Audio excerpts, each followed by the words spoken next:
The late afternoon light, a painterly blend of ochre and rose, bled across the cracked panes of Evelyn's small motorcycle repair shop. It was a space steeped in the honest aroma of oil, solvent, and sun-baked rubber, a scent that had once been the very air she breathed alongside her husband. Now it was a fragrant mausoleum, a sanctuary of memories where every wrench hung with the weight of a shared glance. Every polished chrome gleamed with a story only she could recall. Evelyn, her face a map, of quiet resilience etched by sun and wind, her hands calloused but nimble, moved with the deliberate grace of someone well acquainted with solitude. Each movement was a silent hymn to routines once shared, now performed alone. The Harley, her husband's, then theirs, now hers, sat gleaming under a dust cover, a silent sentinel in the heart of her world. It was more than a machine. It was a steel and leather memory, an extension of a love that had once roared across open roads. Every evening, before dousing the lights, Evelyn would trace the contours of its saddlebag, a ritual passed down through years of companionship. This familiar gesture was a quiet conversation, a communion with a past that, though gone, still pulsed with a vibrant hum beneath the surface of her quiet existence. The world outside often seemed to move too fast, a blur of faces and hurried footsteps that rarely paused to see the woman behind the grease-stained counter or the quiet dignity she carried. In her solitary endeavors, she often felt like a ghost, moving through the bustling marketplace unseen, unheard, an echo of a life once full, now faded to a whisper. It was an ache that settled deep in her bones, a constant reminder of how sharply the world could diminish a soul once its anchor was gone. A soft, almost imperceptible tremor ran through the silence, a shift in the air that Evelyn, attuned to the slightest mechanical groan, immediately registered. It was a faint, metallic rasp from the rear of the workshop, an unwelcome discord in her carefully maintained symphony of quiet. Her hand, instead of reaching for the familiar click of the light switch, instinctively found the cool, firm grip of a heavy-duty flashlight.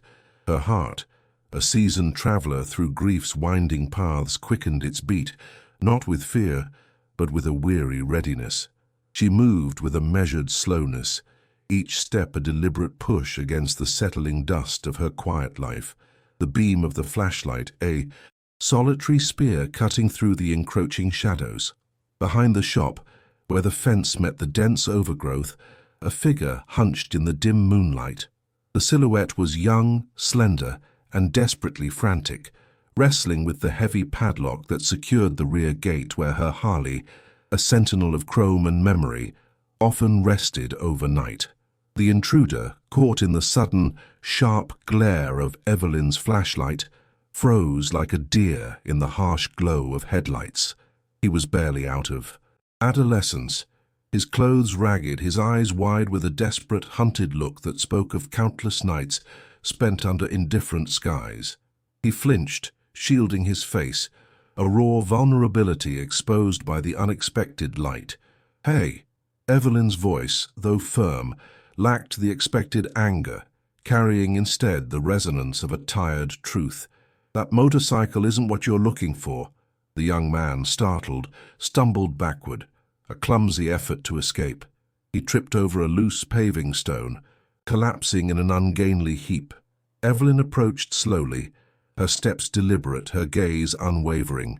She could have shouted, could have summoned the authorities, could have unleashed the righteous indignation any person would feel at such a violation.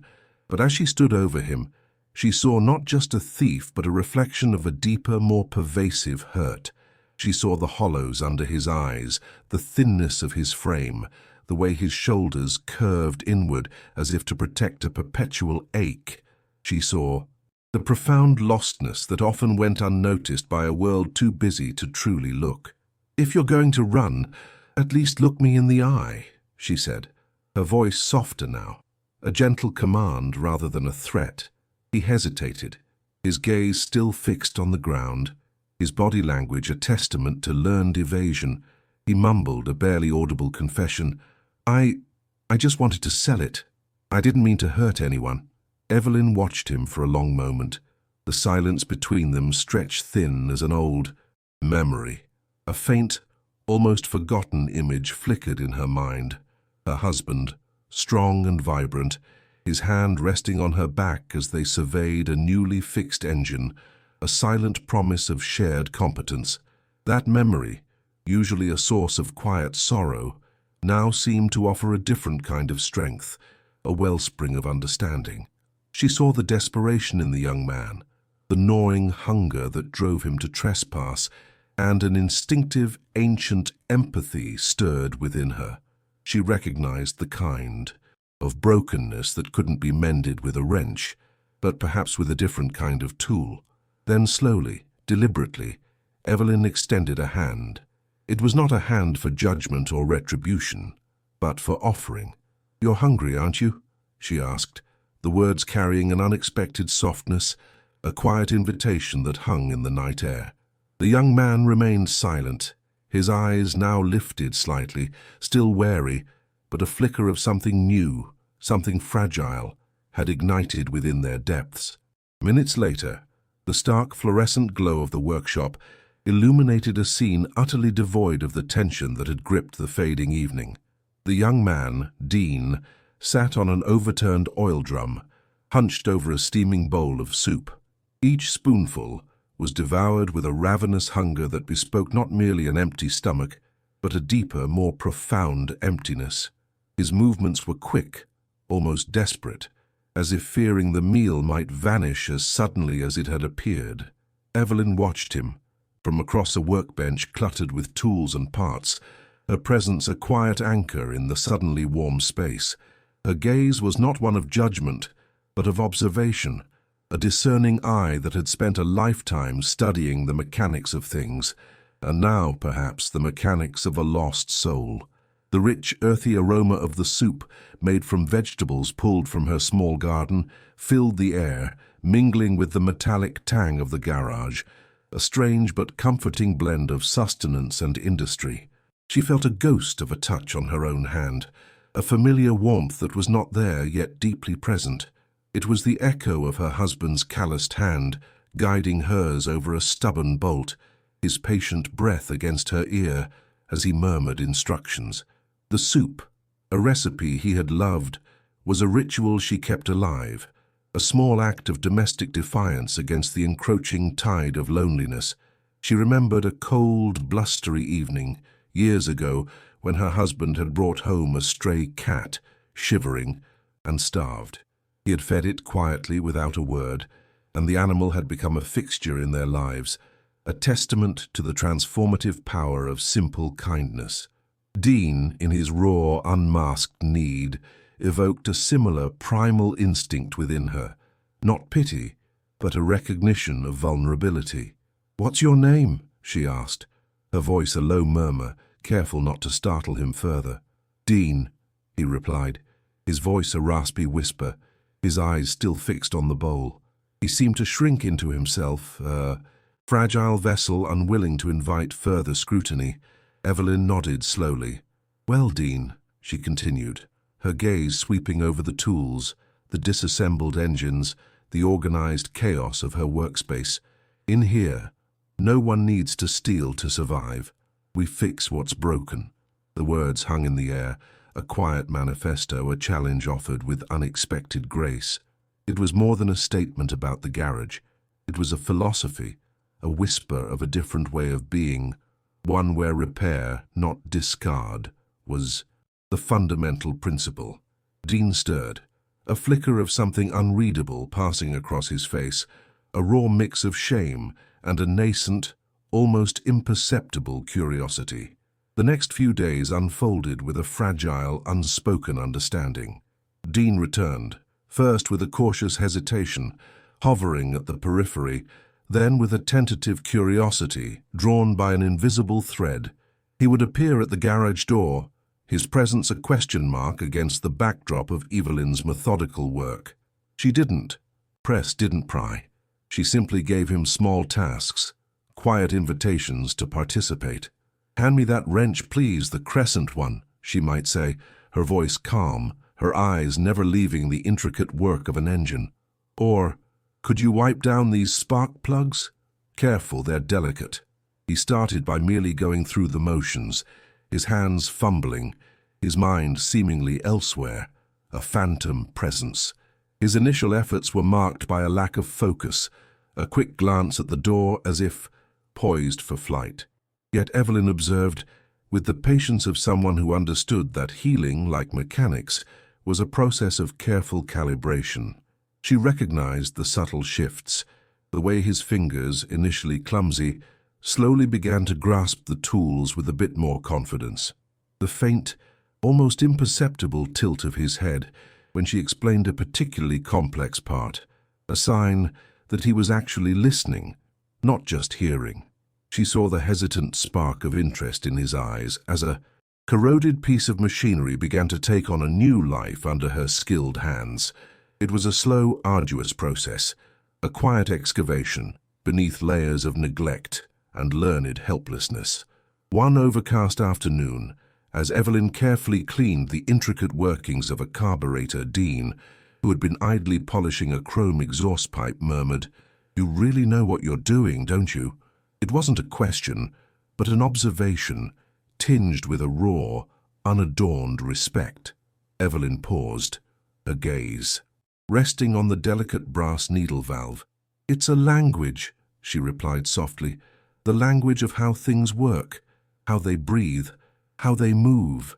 And sometimes," she added, her eyes meeting his, a fleeting, almost imperceptible warmth in their depths, "how they break." Dean fell silent again, but this time the silence felt different, less empty, more reflective. He watched her hands, strong and wise, moving with a practiced grace that transformed raw metal into functioning beauty. It was in these quiet moments, these shared silences punctuated by the soft clink of metal and the low hum of her occasional murmured instruction, that Dean began to truly listen. He wasn't just hearing about engines. He was listening to the rhythm of a life lived with purpose, even through profound loss. He was hearing the unspoken lessons of resilience, of care, and of the profound dignity found in the act of mending. Each passing day, the garage became less a place of forced labor and more a crucible of quiet transformation for both of them. He began to see that Evelyn wasn't merely fixing machines. She was tending to the intricate workings of life itself, one broken part at a time. The simple act of wiping down tools, of sorting bolts, of observing her steady hands became a silent curriculum, teaching him about order, about patience, about the meticulous care required to restore something to its intended function. Evelyn, with the discerning eye of someone who understood the silent mechanics of both engines and emotions, began to observe deeper layers in Dean. Beyond the surface hunger and the defensive guardedness, she saw the subtle tells of a deeper pain, a quick flinch at an unexpected sound, the way he would sometimes stare off into the middle distance, his eyes holding an echo of past hurts, the almost imperceptible tremor in his hands when faced with a task that required sustained focus. It was the restlessness of a soul that had known too much hardship, too little stability. He carried the weary weight of a rootless existence, a profound solitude that resonated with her own, though born of different circumstances. She recognized the patterns of abandonment, the architecture of someone whose foundations had been shaken. He moved as if constantly preparing for flight, his presence in her garage still feeling temporary, a fleeting shelter. She noticed how his gaze lingered on a faded photograph tacked to the wall, a snapshot of her and her husband, younger, vibrant, astride their gleaming Harley on a winding mountain road. There was a yearning in his eyes, a silent question about connection, about belonging, about a life that seemed to possess a stability he had never known. It was an empathic observation, a quiet deciphering of the unspoken language of his soul. His hands, though gaining some dexterity with the tools, still harbored a faint, almost desperate tremor when he believed he was unobserved. She knew that mere tasks were not enough. He needed a mooring, a purpose that extended beyond the immediate need to survive. One crisp morning, as they meticulously reassembled a dismantled engine, the rhythm of their work punctuated by the soft metallic clicks and the occasional murmur of instruction, Evelyn paused, her gaze fixed on Dean, who was carefully seating a gasket, his brow furrowed in concentration. "Dean," she began, her voice steady, "you're good with your hands. You have a knack for seeing how things fit together." He looked up, surprised, a faint blush creeping up his neck. Praise, she suspected, was a rare commodity in his world. "But a motorcycle," she continued, picking up a carburetor from the bench, turning it over in her hands, "is more than just parts. It's a heart, and a rider needs a steady hand, not just for the throttle, but for the journey." She looked at him directly, her eyes holding a depth of understanding. "You've spent your life running, haven't you? From something or towards nothing?" He flinched, his shoulders tensing, his gaze dropping to his hands. I made a lot of mistakes," he murmured, the words barely audible, laced with a familiar shame. Evelyn nodded, her expression gentle. "Then learn to fix what you can," she replied, her words carrying the quiet weight of her own experiences. "It's how you get to ride again. It's how you build a new road, one piece at a time." She saw the raw vulnerability in his eyes, the deep-seated yearning for guidance, for a different path. It was more than a need for food or shelter. It was a profound yearning for belonging, for a sense of worth. She had given him sustenance, taught him skills, but now she felt the quiet imperative to offer him something more profound, a path to repair his own fractured internal landscape. It was a courageous offer, a step beyond casual mentorship into the realm of true apprenticeship. She pointed to a battered, rusted frame leaning against a far wall, a forgotten relic of a long-abandoned project. "That old frame," she said, her voice softer but resolute. "It's been sitting there for years, a ghost of a bike. What if we brought it back to life, you and me, from the ground up?" It was an invitation not just to work, but to create, to resurrect, to find a profound purpose in the act of building. It was her offering, a quiet act of grace that asked for nothing in return but his presence, his effort, and his willingness to mend.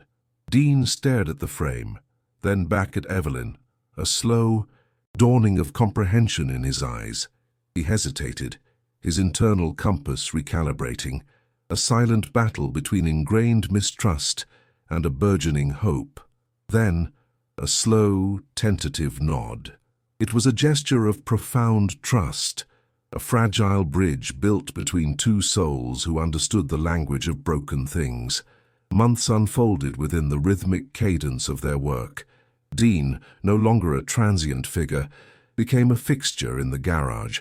His movements gained a fluid confidence, his questions evolving, from hesitant queries to insightful observations. He absorbed Evelyn's lessons with a quiet intensity, not just about talk and timing, but about the unspoken rules of care, about patience, about the inherent dignity of honest labor. He began to anticipate her needs, handing her the right tool before she even asked, a silent choreography of shared purpose. He started seeing possibilities where he once saw only scrap. One afternoon, his face alight with a shy, triumphant grin, he arrived with a dusty box of salvaged parts he had painstakingly scoured from a local scrapyard. "I thought," he said, his voice tinged with a newfound excitement, "we could build something new with these. Give them another chance." Evelyn, a faint smile playing on her lips, met his gaze, a profound warmth in her eyes. "That," she replied, her voice soft but resonant, "that's the soul of every biker, transforming what the world calls junk into something that can still ride, into something more than it was before." It was a quiet affirmation, a recognition of his burgeoning potential, of the reciprocal nature of their connection. Dean was not just receiving, He was actively giving, contributing not only labor, but vision, ingenuity, and a burgeoning sense of pride.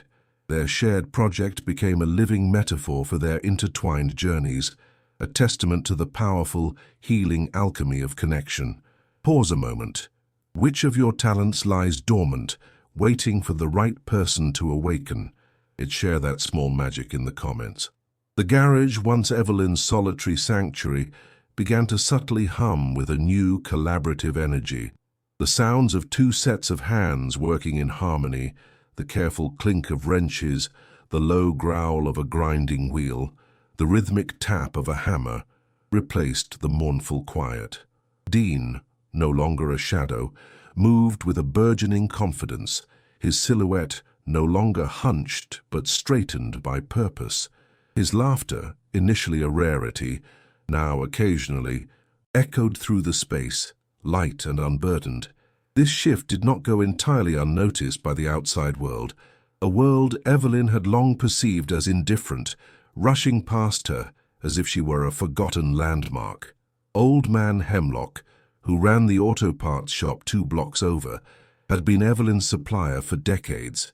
His face, usually a study in grizzled weariness, now held a flicker of curiosity whenever Dean would arrive to pick up an order.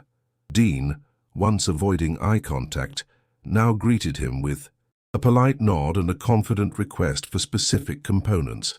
Hemlock, who had seen countless young men pass through his doors, noticed the difference. The clean, though grease-stained hands, the focused gaze, the earnest questions about specifications. He saw Dean not just as Evelyn's helper, but as a budding mechanic, slowly shedding the layers of past neglect. He saw Evelyn, too, when she would occasionally accompany Dean, her step lighter, a faint, almost forgotten smile playing on her lips, her quiet dignity now underscored by a subtle, radiant contentment. Hemlock, a silent observer of the small currents of community, began to nod approvingly, a silent validation of the transformation he witnessed. The antagonist of Evelyn's world wasn't a person, but the pervasive indifference that had ghosted her since her husband's passing. It manifested in hurried glances, dismissive tones, the sense of being an afterthought. But as the bike they called Resurrection began to take shape, a tangible testament to their shared efforts, that indifference began to waver. Neighbors who once only offered curt nods would sometimes slow their pace as they passed the garage, drawn by the unusual sight of a young man and an older woman bent in shared purpose over a half-built motorcycle.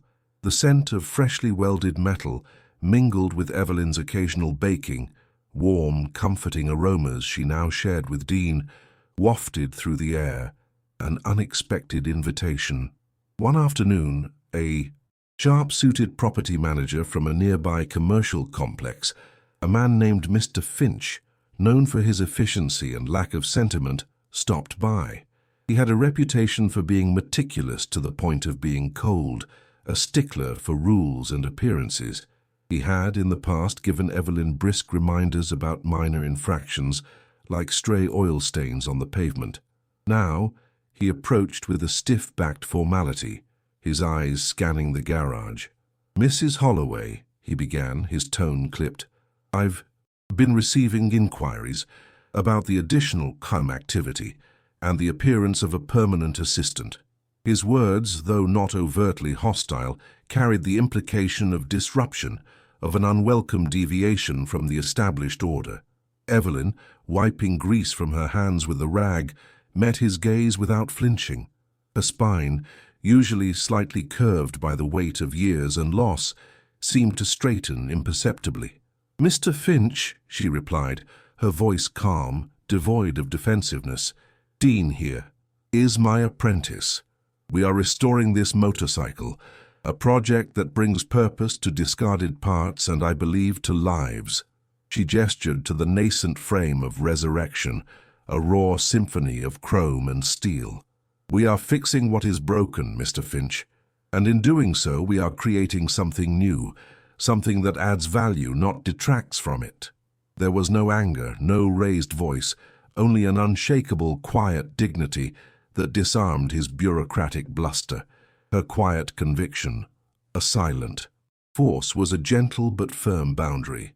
Mr. Finch, unused to such unyielding calm, stammered a perfunctory, "Very well, just keep things tidy," and retreated, leaving behind an unexpected residue of grudging respect.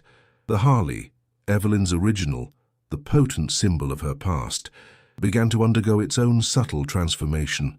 Once a sacred relic, rarely ridden, a reminder of what was lost, it now became a tool for new connections. On weekends, she would take it for short rides, not just to escape, but to visit, to connect. She rode to Hemlock's shop, not just for parts, but to share a quiet word, a knowing nod.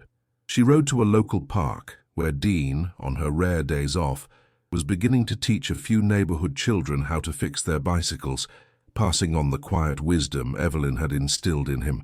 The motorcycle, once an anchor to a beautiful but painful past, was now a vessel carrying her towards a vibrant, connected future. It was a tangible representation of her capacity to both honor memory and embrace new beginnings. Months later, the old garage, usually a quiet beacon in the neighborhood, hummed with an almost festive air. The day had arrived to unveil Resurrection. It wasn't a grand community event, but a quiet, heartfelt gathering of the few souls Evelyn had touched. Old Man Hemlock was there, leaning against a toolbox, a rare smile creasing his weathered face. A few of the children Dean had helped with their bikes peeked in from the doorway, their eyes wide with anticipation. And then there was Dean. He stood beside the rebuilt motorcycle, his posture erect, his eyes shining with a profound sense of accomplishment. The motorcycle itself was a marvel, a testament to painstaking effort. It was a mosaic of salvaged chrome, custom-painted fenders, and a meticulously rebuilt engine that purred with a deep, confident rumble. It wasn't just a machine. It was a narrative in steel, a tangible story of mending and rebirth. Evelyn, standing quietly at the edge of the small gathering, watched Dean. His gaze met hers, a silent exchange passing between them. Gratitude, pride, a deep, unspoken bond. He then turned to the small crowd, a shy smile gracing his lips. "This bike," he began, his voice clearer, more confident than Evelyn had ever heard it. "It's more than just metal. It's about second chances, about finding purpose in what others throw away." He then looked at Evelyn, his eyes glistening with unshed emotion. "Evelyn taught me that. She taught me that sometimes the best way to fix something big is to start by fixing something small, and to never stop looking for the beauty in broken things." Old Man Hemlock, usually stoic, cleared his throat and offered a hearty clap, a sound that reverberated through the garage. Even Mr. Finch, who had unexpectedly appeared, stood at the back, a subtle, almost imperceptible nod of approval on his stern face. Evelyn felt a warmth spread through her chest, a feeling not of triumph, but of profound completion. She was no longer just a solitary widow, a quiet ghost.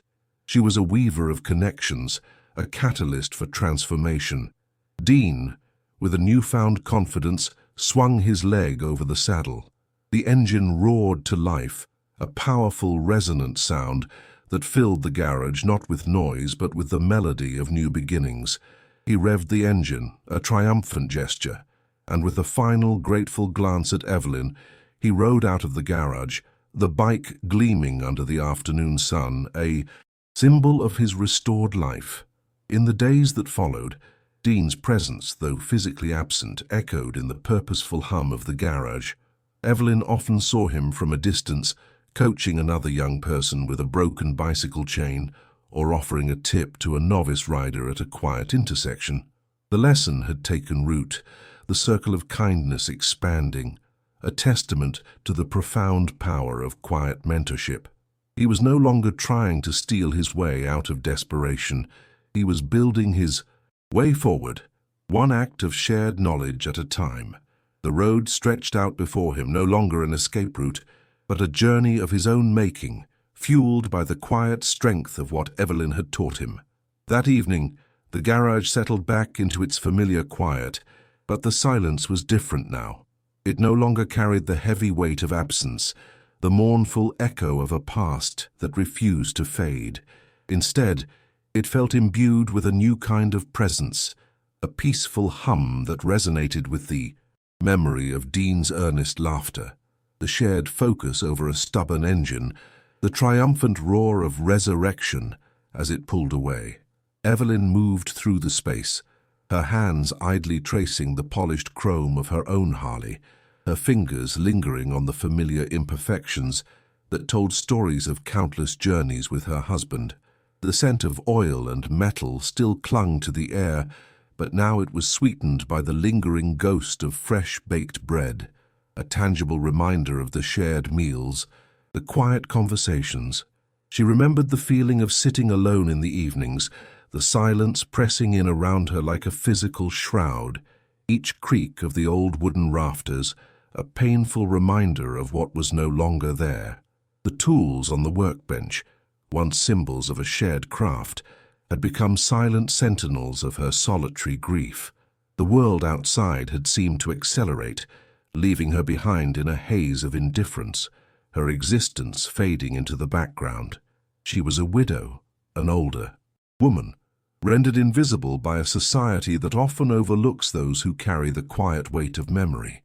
Her pain, though profound, had been a private affair, shielded from a world that had little time for prolonged sorrow.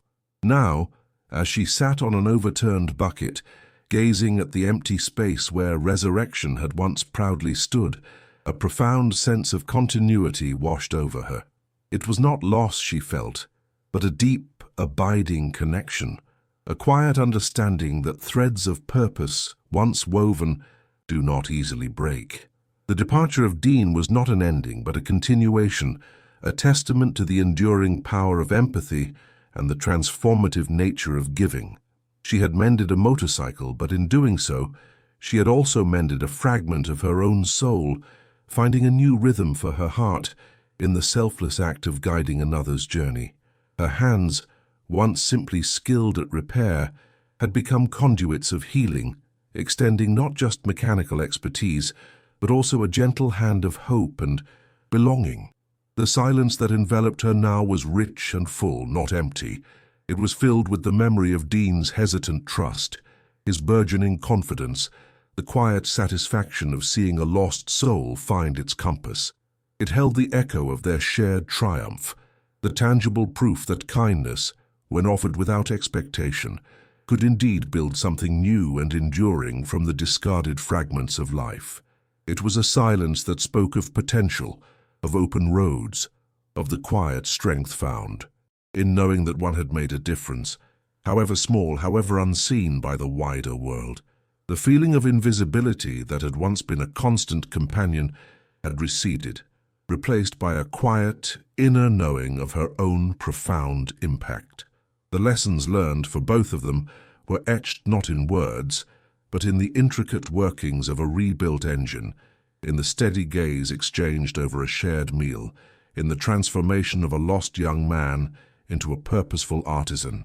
Evelyn understood that pain, while an indelible part of the human journey, was not the final destination.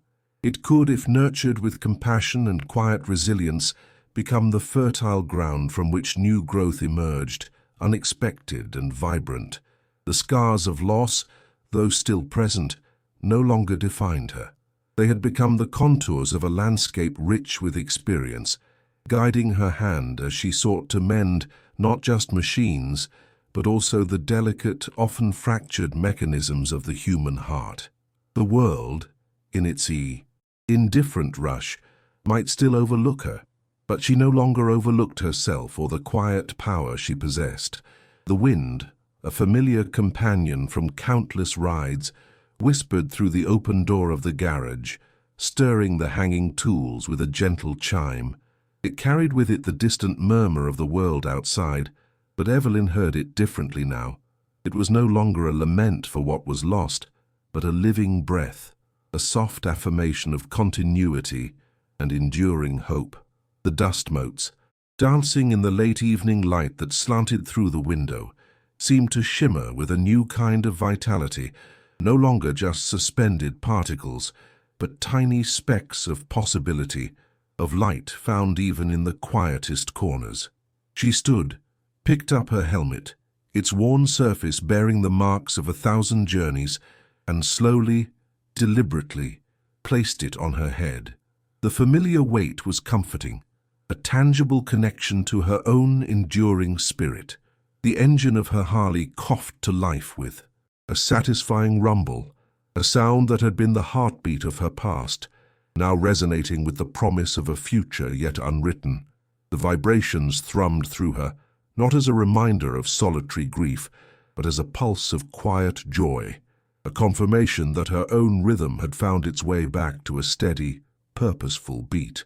The roads of life, she knew, were endlessly long, winding through valleys of sorrow and cresting hills of unexpected joy. They were rarely smooth, often demanding, but each soul encountered, each act of kindness extended, left behind a trail of light in the rearview mirror, illuminating the path for those who followed. She leaned into the turn, the powerful machine responding to her touch with an almost sentient grace, carrying her into the embracing twilight. The engine's roar was the same as it had always been, a deep, resonant song of freedom and motion. But her heart now beat with a lightness she hadn't felt in years. It was a lightness born not of forgetting, but of transforming. She learned that the most resilient roads are not paved in certainty, but in the quiet courage of mending what the world deemed broken. This wasn't just Evelyn's story. It was a testament to the quiet, undeniable power of mending. Broken engines, broken spirits, and fractured connections. Her journey reminds us that true freedom isn't found in fleeing from what hurts, but in the steadfast courage to confront, to repair, and to extend a hand, even when our own hands feel weary. It's a profound lesson in the dignity of resilience, the quiet strength of observation, and the transformative grace of unexpected hospitality. Evelyn, the widow biker, found her way back to purpose not by receiving a grand gesture, but by offering one.